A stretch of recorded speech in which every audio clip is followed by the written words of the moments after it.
The Grand Tournament of St. Wendel for me is about really doing a tournament the way it was done back then, 500 years ago, in its true form, as a sporting event, but also in that way in itself, in a very authentic way.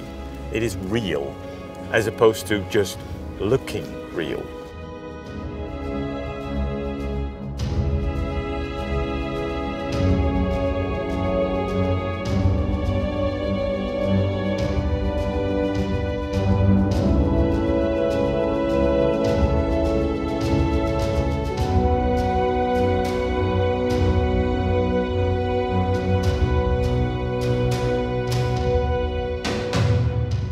The authenticity really comes from the various bits of equipment that we use.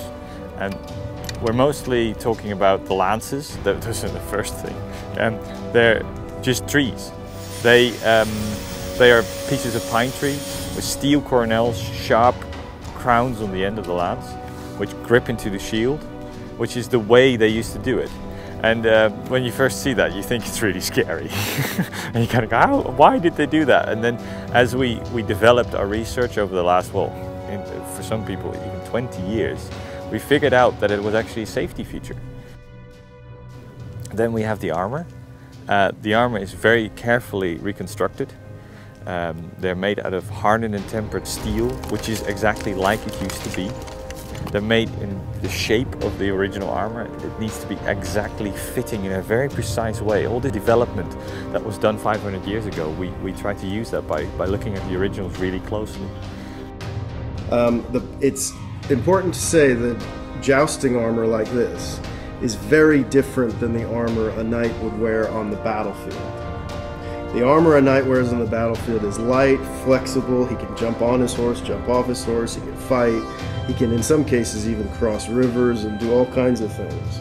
A jousting armor is sports equipment. It's made to do one thing, one particular sporting activity, and be totally protective, and you only wear it for short periods of time. One of the things that's really exciting about St. Wendel is that we're really doing it the way it was. We have different jousting armor for the armor used for the melee, and this is the real thing. This is copied exactly from a piece that I did a lot of research on in a museum. I had the real original in front of me, and as we were making the copy, checking it to make sure it was absolutely right. We spent a lot of time and effort into getting the horse tack right. There's very little events in the world that actually manage to use actual medieval tack. We found that actually it turns out for the work that we asked for the horses, this is the best kind of saddle we could use. It's much more healthy for the horse, but it requires a horse educated to a certain level so that it can do collected canter work.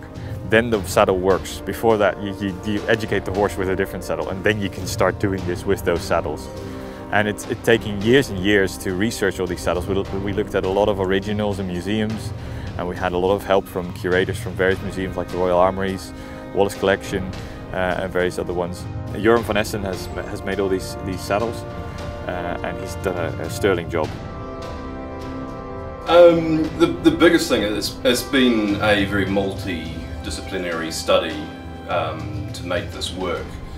We're looking at the horse's physical characteristics, how the horse is composed, and horses vary, of course, and so what sort of horses were they likely to be using, what sort of horses are we trying to use these days, how the horse moves, what movements we want from the horse. We're not trying to do show jumping, so we don't need certain movements that a show jumping saddle will need.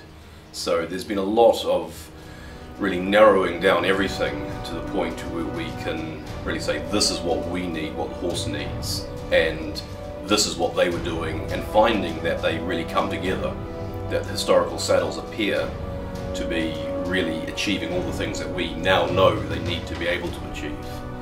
The requirements on these saddles are very, very high, especially with these horses that we've got, and everybody's of course very nervous about putting an experimental saddle on a horse, so it's been really interesting to see that very many very established riders were very happy with what he produced, and that's not a given.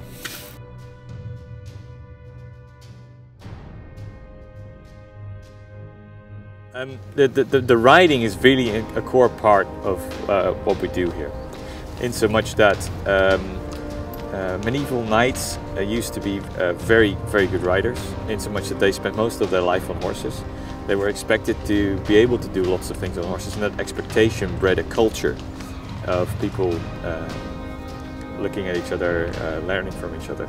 I suppose the only thing that kind of gets close is Portuguese riding culture.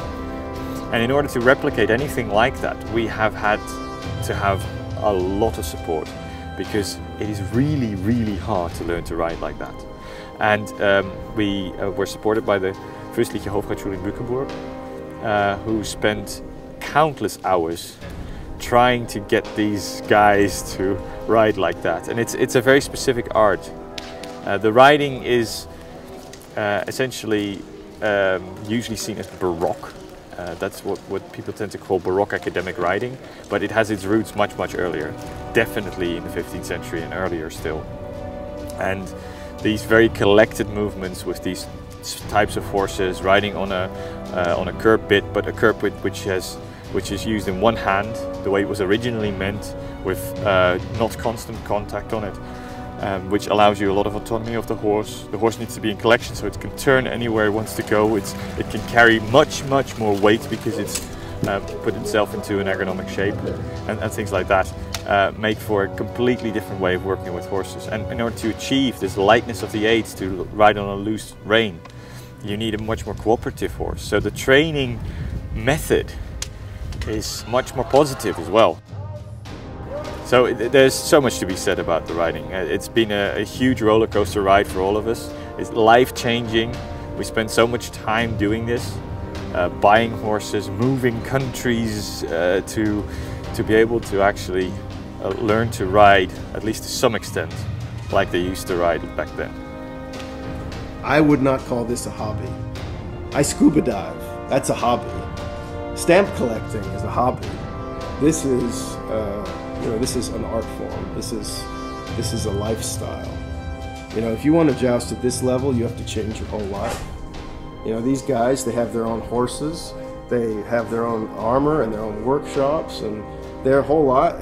Our lives are devoted to this, and we work in the rest of ordinary life in the cracks between jousting and horses. Real knights in the Middle Ages, they were warriors. They fought and they rode horses. And that's it. That was what they did all the time. When they weren't fighting, they were practicing to fight. So if you're going to do what they were doing at the same level, you have to live the same way. And it's difficult in the modern world to do that. Everybody finds their own way of making sure they ride enough, making sure they train enough, finding the 40,000 euros you need to get all the equipment. You've got to be devoted to it. It's not something you can just try. I'd like to try jousting. You don't try jousting. You do it or you don't. Now this event is 2 years of solid preparation of not just myself, but all the guys who rode there. And we finally got it together. We finally did it for real. And to us, this is a part of heritage. Medieval times involve our culture much more than we tend to think. And I think we want to bring across just what medieval knights really were, what they really did, how it really looked. And we want to show people what that means, what a real rider and real armor really means. And we want to keep doing that.